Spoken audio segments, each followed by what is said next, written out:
ভাইজান এটা হচ্ছে ওল্ড মডেল 100, বোঝা গেল। তা গাড়িটা আমি এসছি ব্রেকডাউনই, গাড়িটা নাকি সেলফ মারলি ভাইজান ধরে নিচ্ছি। তো ভাইজান গাড়িটার কেস দেখো, এইসব কিন্তু তার পুড়িয়ে আছে প্র্যাকটিক্যালি।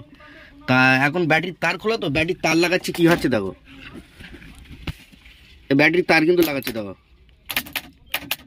দেখো যেন সেলফ ধরে নিচ্ছে। তা কি কেস আগে দেখি সেলফের ওকে ওকে। তো ভাইজান যেটা বলছিলাম তোমাদের, এই হচ্ছে সেলফ, তাই তো? তাই এর কেস কি বলো দিন। আমার মিস্ত্রি বলছিল যে তোর অটো ডাইরেক্ট হয়ে গিয়ে, আমি যেটা পাচ্ছি ভাইজান এই দেখো গাড়ির কেস দেখো, এখানে কিন্তু ডাইরেক্ট মেন লাইন আছে, প্লাস আমাদের সেলফের লাইন আছে। এই লাইন অ্যাডজাস্ট হয়ে গিয়েছে, কি করে লাইন শর্ট হয়েছে হয়ে দেখেন সব পুড়ে গিয়েছে। তা যার কারণে এটা এরকম হচ্ছে, বোঝা গেল। এই ওয়ারিং পুড়ে গিয়েছে বলে এরকম হচ্ছে এটা। তা ভাইজান ফার্স্ট টাইম আমরা এই কিন্তু অটোর তার খুলি নিস। তা আমার সেলফ ডাইরেক্ট হয়েছে কিন্তু তার জন্য কি চেক করবো বলো দিন। এবার ব্যাটারির তার লাগাবো, এটা কিন্তু অটোর লাইন, এই খুলে নিলাম। এবার সেলফ ডাইরেক্ট হচ্ছে কিনা আমি প্র্যাকটিক্যালি চেক করবো, ওকে। এই দেখো এবার কিন্তু ইনশাল্লাহ আর কোনো ব্যাটারি শর্ট নিচ্ছে না। আগে যেমন ব্যাটারি 44 সেলফ ঘুরছিল না, মানে আমার লাইন সব পুড়ে গিয়েছে। গাড়িটা যথারীতি আমি এখন কীভাবে স্টার্ট করবো তাহলে প্র্যাকটিক্যালে তোমাদের দেখাচ্ছি। তার জন্য একটা লম্বা তার নিতে হবে বা একটা রেস নিলেই হয়ে যাবে। গাড়ির চাবি কোথায় ভাইয়া? গাড়ির চাবিটা কিন্তু বোর্ডে লাইন নেই, কিন্তু সেলফ ডাইরেক্ট হয়ে যাচ্ছে। একটা জিনিস দেখো, বোর্ডের যে লাইন আসবে না, বোর্ডে কিন্তু কোনো লাইন নেই বা কোনো লাইটেও জ্বলছে না। তা আমি এখন সেলফ ডাইরেক্ট কী করে করি সেটাও তোমাদের দেখাবো, ওকে।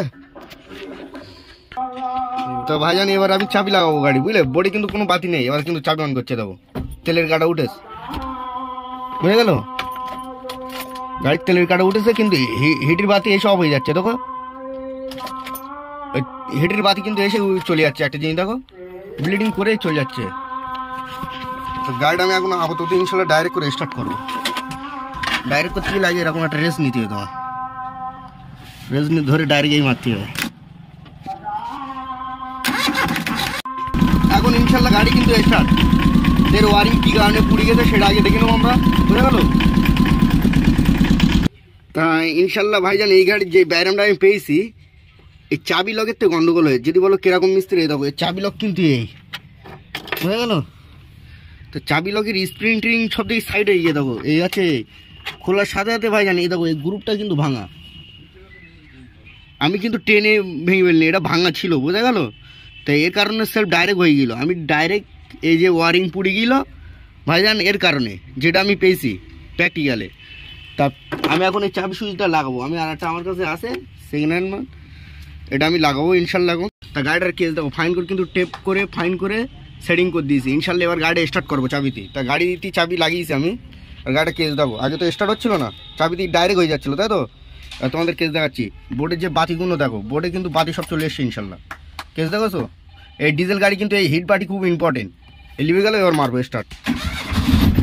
এবার দেখো গাড়ি কিন্তু সেলফ কিন্তু আর ডাইরেক্ট হয়নি ইনশাল্লাহ। গাড়ি এখন যা আছে সাকসেস, ওকে। ইনশাল্লাহ এখন গাড়ি রকেট।